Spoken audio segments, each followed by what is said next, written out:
ஸ்க்ரீனில் தெரிகிற மாதிரியான ஃபோட்டோ எடிட்டிங் எப்படி எடிட் பண்ணுறதுன்னு பார்க்கலாமா? உங்கள் கூகுளில் உள்ள கூகுள் ஜெமினியை கிளிக் பண்ணிக்கோங்க. கிளிக் பண்ணிட்டு உள்ளே போய்க்கோங்க. இதில் ஆட் பண்ணுற ப்ராப்ட்ஸ் வந்து நான் டிஸ்கிரிப்ஷனையும் கொடுக்குறேன், கமெண்ட் செக்ஷனையும் கொடுக்குறேன். காப்பி பண்ணி பேஸ்ட் பண்ணி உங்கள் ஃபோட்டோ வந்து சேஞ்ச் பண்ணி பாருங்கள். நான் இப்போ காப்பி பண்ணி பேஸ்ட் பண்ணிட்டு உங்களுக்கு காமிக்கிறேன், நீங்கள் பாருங்கள். நான் காப்பி பண்ணி பேஸ்ட் பண்ணிட்டேன். இப்போ வந்து இந்த ப்ளஸ் ஐக்கனை கிளிக் பண்ணிக்கோங்க. கிளிக் பண்ணிவிட்டு ஃபைலை கிளிக் பண்ணிக்கோங்க. ஃபைல்ஸை கிளிக் பண்ணிவிட்டு மீடியா பிக்சரை கிளிக் பண்ணிக்கோங்க. கிளிக் பண்ணிட்டு ஃபோட்டோஸை கிளிக் பண்ணி நீங்கள் எந்த ஃபோட்டோ சேஞ்ச் பண்ண போகிறீங்களோ அந்த ஃபோட்டோ கிளிக் பண்ணிக்கோங்க. நான் என் ஃபாதர் ஃபோட்டோவும் என்னுடைய ஃபோட்டோவும் நான் கிளிக் பண்ணிக்கிறேன். இப்போ நான் என் ஃபோட்டோவும் என் ஃபாதர் ஃபோட்டோவும் கிளிக் பண்ணிவிட்டேன். இதில் சைடில் தெரியுது பார்த்தீங்களா, அம்புக்குறி மாதிரி, அதை கிளிக் பண்ணிக்கோங்க. கிளிக் பண்ணிவிட்டு சென்டர் கொடுத்துருங்க. இப்போது நீங்கள் பார்த்தீங்கன்னா தெரியும், உங்கள் இமேஜ் வந்து க்ரியேட் ஆகிட்டுருக்கும். பார்த்தீங்கன்னா தெரியும், க்ரியேட்டிங் யுவர் இமேஜ்னு காமிக்க பார்த்தீங்களா. கொஞ்சம் வெயிட் பண்ணுங்கள், நான் உங்களுக்கு காமிக்கிறேன். இப்போ நீங்கள் பார்த்தீங்கன்னா தெரியும், இமேஜ் வந்து க்ரியேட் ஆகிருச்சு. பார்த்தீங்கன்னா தெரியும் எப்படி சூப்பரான ஒரு இமேஜ் வந்து நம்மளுக்கு வந்து கூகுள் ஜெமினி வந்து கொடுத்துருக்குன்னு. இது எப்படி டவுன்லோட் பண்ணணும் அப்படின்னா, டவுன்லோட் ஆப்ஷனை கிளிக் பண்ணிக்கோங்க.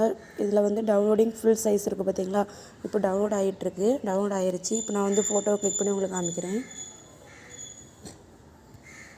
இப்போ நீங்கள் பார்த்தீங்கன்னா தெரியும், நல்ல கிளியரான ஒரு ஃபோட்டோ வந்து நம்மளுக்கு வந்து கூகுள் ஜெமினி வந்து கொடுத்துருச்சு.